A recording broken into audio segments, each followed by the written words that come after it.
கண்மணி அன்போடு காதலன் நான் எழுதும் கடிதமே. பொன்மணி உன் வீட்டில் சௌக்கியமா? நான் இங்கு சௌக்கியமே.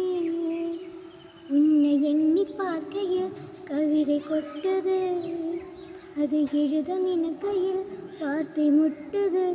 ஓஹோ கண்மணி அன்போடு காதலன்